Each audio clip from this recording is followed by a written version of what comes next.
everybody, welcome back to my channel. So in today's video we are going to talk about how to study each and every subject smartly. तो यार जैसे मैंने भी ये technique use की थी अपने क्लास 12th में, क्योंकि यार इतनी सारी थ्योरी याद रखनी होती है and it's very difficult for our mind to recall each and every date, timeline और क्या कॉन्सिक्वेंसेज क्या क्या हुए थे चीज़ें. तो यार मैंने कौन सी ट्रिक्स यूज़ की थी हर एक सब्जेक्ट के लिए जो आप भी यूज़ कर सकते हो. ठीक है. Point number 1, use NCERT margin smartly.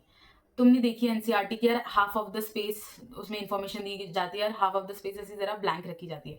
Use that blank space smartly. जब तुम वो पैसेज पढ़ते हो तुम्हें उसमें से कुछ भी ऐसा इंपॉर्टेंट लगता है कि यार समझो कि तुमने अभी पढ़ा कि टू नेशन थ्योरी का तुमने पैसेज पढ़ा, तो उस पैसेज के साइड पे लिख दो two nation theory, Mohammad Ali Jinnah, Congress और किस डेट के टाइम पे किया था. कांग्रेस क्यों लिखना है? क्योंकि उन्होंने अपोज किया था. सिंपल. तो जब तुम उस पैसेज पे वापस आओगे तुम्हें पता चल जाएगा कि यार इस पैसेज में हमने इस चीज के बारे में पढ़ा था. You don't need to read the whole passage again. ठीक है. तो ऐसे ही तुम हर पैसेज के साथ कर लो, क्योंकि हर एक पैसेज में इंपॉर्टेंट इन्फॉर्मेशन होती है.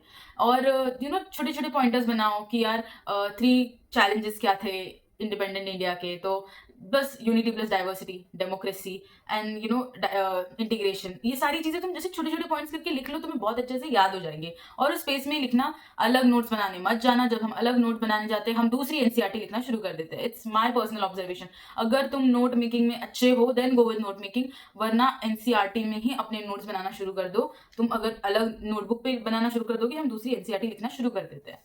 ठीक है. Now point number 2, interconnect your subjects. अब हमारे सब्जेक्ट इतने रिलेटेड होते हैं ना कि जब हम पढ़ना शुरू कर देते हैं तो हमें रियलाइज होता है कि यार यही तो चीज हमने पॉलिटिकल साइंस में भी पढ़ी थी, यही चीज हमने इकोनॉमिक्स में पढ़ी थी.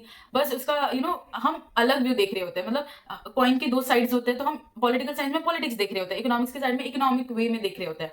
तो अगर तुम ये ब्रॉड व्यू देखना चाहते हो तो इंटरकनेक्ट द सब्जेक्ट कि हाँ यार इस टाइम पे पॉलिटिक्स में ये वर्ल्ड में ये चल रहा था और इकोनॉमिक सिचुएशन उसी टाइम पे क्या चल रही थी. तो तुम्हें बहुत अच्छे से चीजें समझ आना शुरू हो जाएंगी और तुम्हें बहुत इजीली तुम एक्सप्लेन कर पाओगे कि यार ये हो क्या रहा था. ठीक है.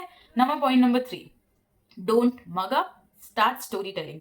अब मैं क्यों बोल रही हूँ, अभी जब तुम्हें पूरा ब्रॉड व्यू मिल जाता है कि यार इस टाइम पे ये हो रहा था वर्ल्ड में, पर जब तुम्हें कोई क्वेश्चन पूछा जाता है तुम क्या करते हो, मतलब मोस्ट ऑफली मैंने ऑब्जर्व किया और मेरे साथ भी हुआ है कि हमें जितनी इंफॉर्मेशन पता होती है हम सब लिख देते हैं. और फिर ma'am comes and ma'am says कि बेटा जो पूछा गया आपने वो नहीं बताया, आपने दुनिया भर की स्टोरी बता दी. और मैम बोलती ना छोटे लिखो, क्रिस्प लिखो, जितना पॉइंट टू पॉइंट लिखना है वैसे लिखो. तो यार तुम मगअप मत करो, स्टोरी टेलिंग करो कि यार अगर ये पूछा तो ये बताएंगे. चीजें सीक्वेंस में याद रखना शुरू कर दो कि यार हाँ इस टाइम पे ये हुआ था, फिर इसके बाद ये हुआ था और इसकी वजह से ये शुरू हुआ, अगर ये नहीं होता तो वो नहीं होता. तुम्हें अभी कॉम्प्लेक्स लगेगा बट जब तुम समझाना शुरू कर दोगे तब तुम्हें अच्छे से समझ आ जाएगा. और तुम ये टेक्निक यूज कर सकते हो, जो तुम्हारा बेस्ट फ्रेंड है उसको बैठ के समझाओ. अगर वो तुम्हारे सेक्शन का भी नहीं है बट फिर भी समझाओ कि यार देख, listen to me. And even if is not understanding, even if she is not understanding, just teach. Teaching से क्या होता है, टीचिंग से क्या होता है कि तुम्हें एक आइडिया लग जाता है कि कैसे हम चीजों को प्रेजेंट करेंगे. तब हम टीचिंग में हम मगअप नहीं करते, हम सीक्वेंस से चलते हैं, तो हमें बहुत अच्छे से एक आइडिया लग जाता है. ठीक है. Point number 4, make mind maps. अब कुछ बच्चे ऐसे होते हैं जिनको बहुत अच्छा लगता है बैठ के पूरा चैप्टर पढ़ो और फिर माइंड मैप बनाओ. और फिर कुछ बच्चे ऐसे होते हैं जो रेडीमेड माइंड मैप्स ओसवाल में से देख लेते हैं. Both of the thing works, but mind maps ऐसे यूज करो कि जो तुम पॉइंट अगर लिखना चाहते हो कि हाँ यार कॉन्सिक्वेंसेज लिखना चाहते हो 1 2 3 4 5 6, ये कॉन्सिक्वेंसेज मैंने बता दिया. अब जब तुम वो कीवर्ड लिख रहे हो तो मेक श्योर कि तुम कीवर्ड ही लिखो, तुम उसको एक्सप्लेन मत करने जाओ. तुम्हारा जो पॉइंट है उसका ये कीवर्ड रिप्रेजेंट करना चाहिए, उस टाइम पे तुम्हें वो क्लिक होना चाहिए कि हाँ यार ये कीवर्ड मैंने इस पॉइंट के लिए बनाया था.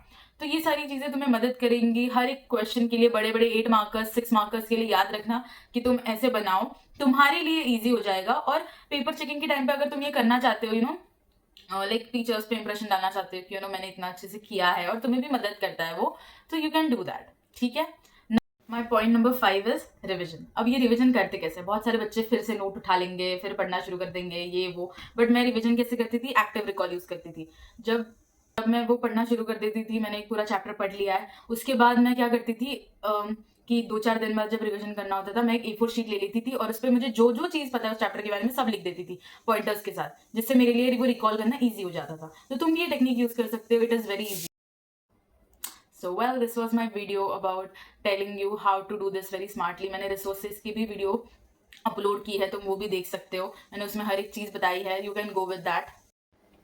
So well, this was the video. If you find it helpful, you can subscribe to my channel Break Frame. I would be there throughout the year, आपको गाइड करते हुए. अगर आपको कहीं भी जरा भी कोई डाउट हो, you can comment down below. I would definitely be happy to answer your queries. अगर एंड ऑल्सो आपको अगर किसी टॉपिक पे वीडियो चाहिए कि दीदी इस टॉपिक पे वीडियो बना दो, I would be happy to make that video for you. और आपको मदद करने में मुझे बहुत खुशी होगी. So if you have any doubt, anything, you can just comment down below. Okay, so if you find this video helpful, you can like to this video. Bye bye.